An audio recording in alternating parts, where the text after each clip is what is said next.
Auspicia Impacto Económico. RSB. Protección Catódica del Comahue.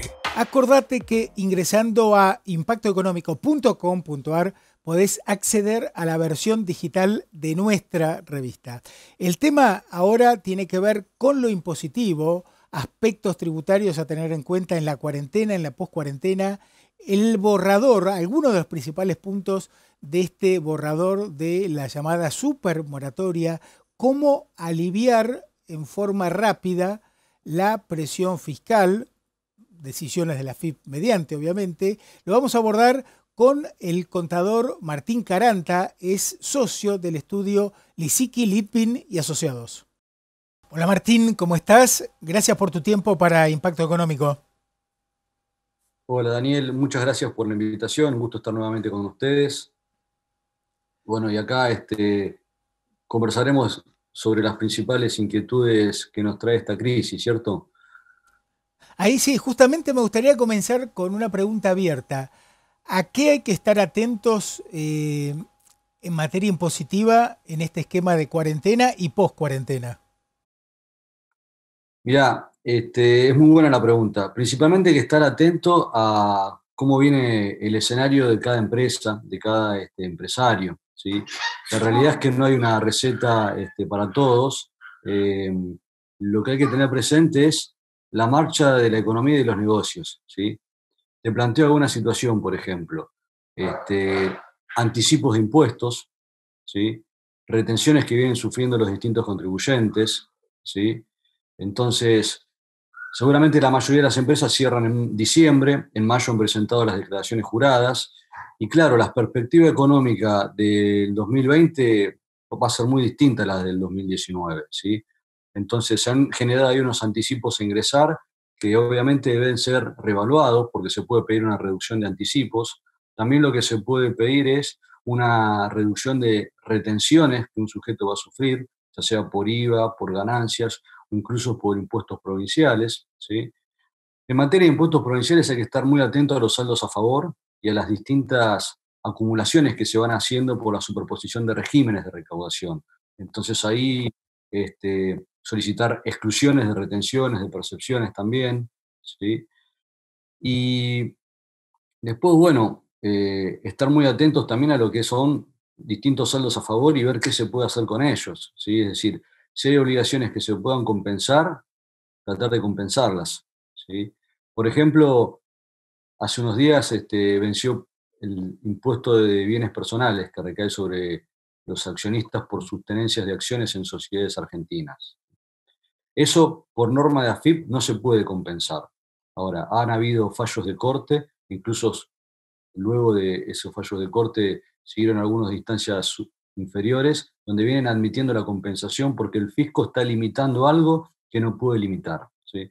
Entonces, a todas esas estrategias impositivas que antes por ahí uno, bueno, no se animaba, hoy mirarlas o revaluarlas vale la pena porque hacen a la economía y a las finanzas de las empresas, ¿sí? Claro, esto que vos planteás permitiría aliviar la mochila fiscal como respuesta urgente ante esta situación, ¿no? Exactamente. Sí, a ver, como respuesta inmediata, digamos, ¿no? Con herramientas clásicas. Después, como vos bien sabés, está la moratoria que trajo la Ley de Solidaridad Fiscal y Reactivación Productiva, que en principio el 30 de junio llega a su fin, pero también hay algunas noticias, incluso estuvo circulando por la prensa una suerte de borrador de un proyecto para extenderla, ¿sí? Y no solo eso, sino incluso para permitir la incorporación de empresas que no son pymes. Bueno, como vos bien sabés, la crisis económica de Argentina no vino solamente por la pandemia, venía de antes, por eso la Ley 27.541 lo reconoció. Es bienvenido que se lo reconozca para las grandes empresas, porque la crisis y la inflación no afectan solamente a las grandes empresas, ¿sí? Así que veremos qué es lo que se trae. Mínimamente lo que se comenta en ese proyecto es que vendrán menos cuotas para las empresas que no son pymes, y también lo que vendrán son alguna suerte de restricciones, o mejor dicho, condiciones de caducidad, de que la moratoria quede sin efecto, ¿sí? Para casos en los cuales se distribuyan dividendos en los próximos 24 meses, o se acceda al mercado único libre de cambios para pagar gastos o servicios con empresas vinculadas del exterior. ¿Sí? Veremos cómo evoluciona este proyecto. Claro, esto que ¿Sí? comentás para las grandes empresas, estas restricciones. Para las grandes empresas, sí. Sí, sí, sí, sí. Por lo menos así está previsto en el proyecto. Por otro lado, el gobierno decidió extender el programa ATP de asistencia al trabajo y a la producción para pagar sueldos. ¿Cómo ves este tema? A ver, en líneas generales es muy bueno que a ver, en todos los países del mundo que están afectados por la crisis, principalmente en Europa, los gobiernos han hecho algo para la salud de las empresas, ¿sí? Con lo cual era necesario. Sí, lo que puedo decir, y no lo voy a obviar, es que las medidas fueron dictándose un poco improvisadas, ¿sí?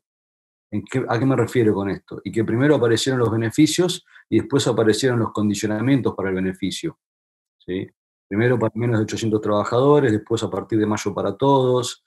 A ver, es natural que haya condicionamientos, vamos a decirlo en términos del sector privado, los famosos covenants, cuando alguien tiene un crédito de un banco que por determinado plazo no puede distribuir dividendos, por ejemplo. ¿Sí?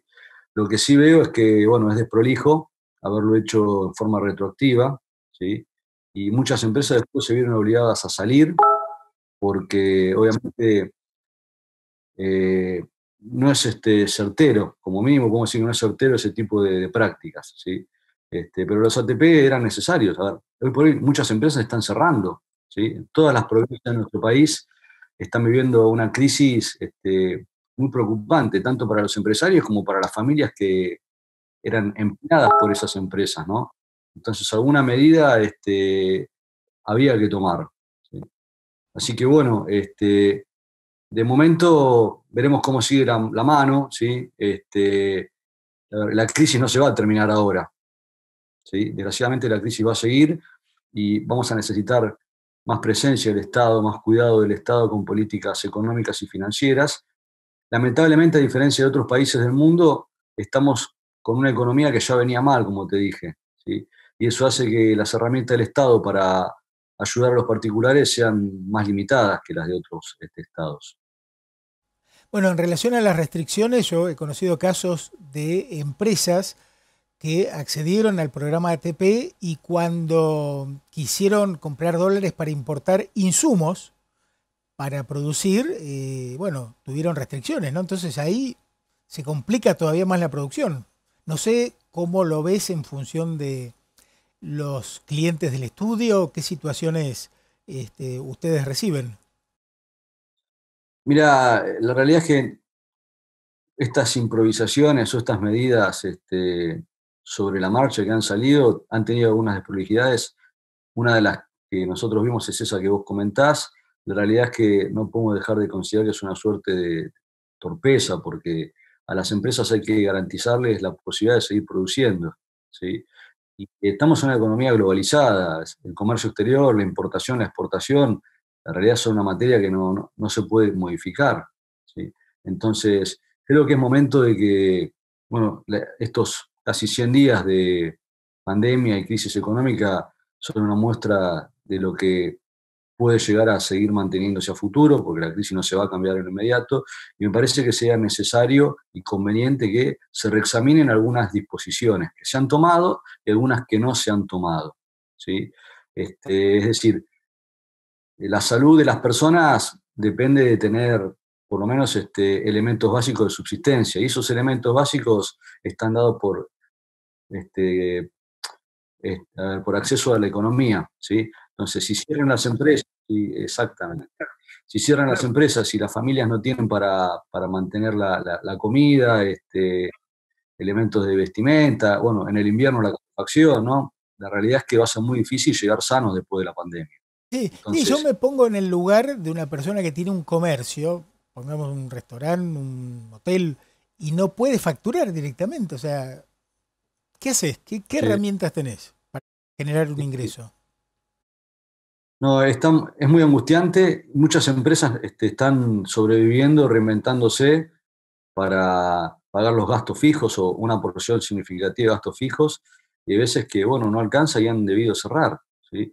También hay que reconocerle al empresario argentino la capacidad de reinventarse, porque esto, bueno, ha pasado a lo largo del país, donde empresas que por ahí eran restaurantes se han reinvertido para delivery, empresas que fabricaban algunos insumos, bueno, se han reconvertido para fabricar algunos elementos que hacen a la sanidad, ya sea barbijos, protectores faciales, ¿sí? La realidad es que esto es una virtud del empresario argentino, pero bueno, esa virtud sin un acompañamiento económico, la realidad es que va a llegar a su fin, ¿sí? Y lo impositivo está muy ligado a lo económico y a lo financiero también, ¿sí? Entonces, bueno, tanto a nivel provincial como nacional, o incluso municipal, porque los tributos municipales muchas veces son los más olvidados, pero bueno, hay veces que representan un punto y medio de la venta, y bueno, hay veces que el Estado debería mínimamente acompañar con algún diferimiento, ¿sí? Claro. Sí, sí, ideal reducción, ¿no? Ideal, obviamente. Claro, Pero bueno, claro. es difícil. La realidad es que con una economía con una situación financiera a nivel de finanzas públicas, lo digo, tan este, restringida desde el inicio del año, es muy difícil que se pueda reducir, ¿sí? Pero mínimamente diferir y garantizarle al empresario algunas situaciones que no lo van a preocupar. Y acá sí hay que decir que a nivel de AFIP han venido siendo muy inteligentes en lo que es evitar los embargos, ¿sí? Finalmente la postergación de los embargos para las pymes viene hasta el 30 de junio, ¿sí? Bueno, acá, digamos, si se va a extender la moratoria, este tipo de medidas también debería pensarse para las empresas que no son pymes, porque como dije, la crisis afecta a todas las empresas, no solamente las pequeñas. Martín, como para terminar, ¿coincidís en que dada esta situación económica, hay economistas que estiman una caída del 13% del Producto Bruto para este año, es más necesaria que nunca una reforma tributaria que alivie la mochila fiscal? Sí, la realidad es que, bueno, es necesario, ¿no? Si uno lo mira, dice, pero ¿cómo ahora una reforma tributaria si ya tuvimos una reforma final del 2017 con vigencia a partir del 2018? Bueno, no podemos ignorar que tenemos otra situación económica, ¿sí? Y esa reforma, bueno, fue pensada para un país que no vino, ¿sí? Recordarás que esa reforma fue pensada para un país que iba a tener una inflación de un 10% y después dijeron, me equivoqué, va a ser del 50% más, o sea que va a ser del 15%. Finalmente ese año terminó con 48,75% de inflación y el año pasado con más de 50%, ¿sí? Entonces, claro que es necesaria una reforma tributaria.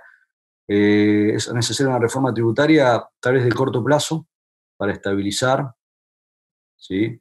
Y después una reforma tributaria también en una economía que permita crecer y bueno, uno tiende a pensar pleno empleo. Es una utopía, pero bueno, pensemos a lo grande, ¿no? Entonces, mínimamente una reforma tributaria que acompañe, no, que no haya distorsiones en momentos de crisis, ¿sí? Y yo siempre insisto en la inflación. La inflación es un flagelo económico, pero también es un problema tributario, porque si está mal medido el resultado, yo termino ingresando un impuesto que no es sobre una ganancia verídica, ¿sí? Entonces, atender a la inflación en forma completa, como mínimo, ¿eh? Que es un alivio para todas las empresas.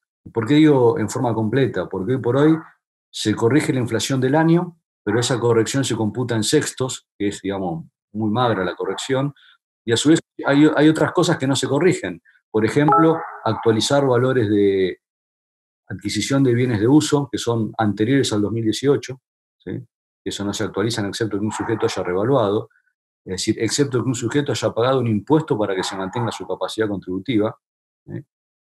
Y la actualización de pérdidas impositivas, que se llaman quebrantos, que eso tampoco está claro en la ley si se contemplan o no, ¿sí? Entonces, como mínimo, un sistema tributario que garantice una medida correcta de la capacidad contributiva en todos los gravámenes. Martín, gracias por tu opinión calificada para Impacto Económico.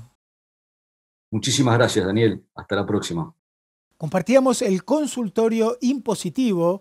Información de capacitación en este cierre de bloque tiene que ver con la especialización en agronegocios coordinada por la Universidad Nacional de Río Negro. Tema interesantísimo dado el potencial que tiene la provincia de Río Negro y Neuquén para el desarrollo de los agronegocios. Para consultas e inscripción pueden enviar un email a agronegocios@unrn.edu.ar.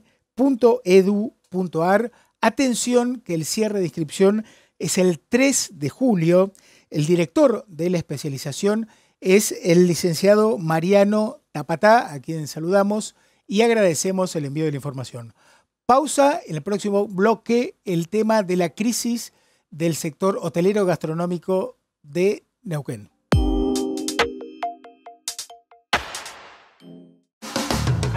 Somos un equipo de empresas que colaboran entre sí para generar soluciones de ingeniería, tecnología de la información, inspección de obras, capacitación y management. Cluster CIAD, el equipo que lo hace posible. 1000 horas haciendo dedo. Una mochila enorme y pesada. Los guisos no se parecen mucho a los de mi abuela. Frío de día y bajo cero de noche. ¿Qué me gusta de todo eso? Que de cada viaje me llevo algo hermoso. Todas esas experiencias que siempre están conmigo.